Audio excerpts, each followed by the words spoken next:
The shipping container was clearly overweight, but strangely, there were only 2 wooden crates inside. The bald customs officer checked for a long time, but found nothing suspicious. On the other side of the hidden wall, I was squeezed among a group of migrants trying to escape. He told his men to stand in the far corner, then walked toward the front of the container. Adesso! Then a bullet ripped through the middle. There was another false wall inside. The officer came back in, but didn't order them to fire. He swore that if we came out quietly, everything would be forgiven and handled properly. I didn't believe him. I held my breath. I saw the wooden crate beside me, and climbed on top of it without thinking. The officer grew impatient, ready to give the order to shoot. At that moment, a hidden door slowly opened. I thought he would keep his word, but he didn't.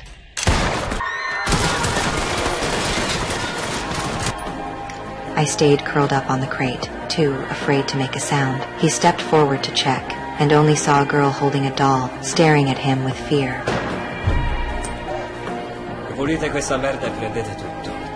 When the door finally closed, my heart dropped back into place. Soon after, the container shook violently and was lifted onto a cargo ship. In the corner, I found a backpack. Inside were a drill, half a bottle of water, an old phone, and a glow stick. After checking everything, I finally passed out from exhaustion, but fate wasn't done with me yet. That night, the container began to sway hard. I woke up in panic and looked through a bullet hole. The ship was sailing straight into a storm.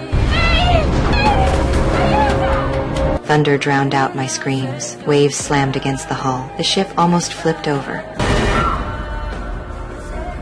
Cold seawater woke me up again. It had already leaked inside. I crawled toward the driest spot, peeking through the hole, and saw the container floating alone on the sea. I tried to use the phone, but the screen was shattered. It wouldn't turn on. I sat there helplessly. Then the baby inside me moved. Tears fell down my face. I knew I had to survive for him. I checked everything again. The first crate was full of plastic lunchboxes. Luckily, the second one had some clothes. I kept searching. They seemed useless. But later, they saved my life. I used tape to seal the leaking holes, then fell asleep from exhaustion. Soon after, water rushed in again. The tape had come loose. I looked at the plastic boxes and suddenly had an idea. I pulled off the rubber bands and tied them tightly around the holes. The leak stopped. Inside the television box, I found a soft plastic tube. It fit perfectly through the gap.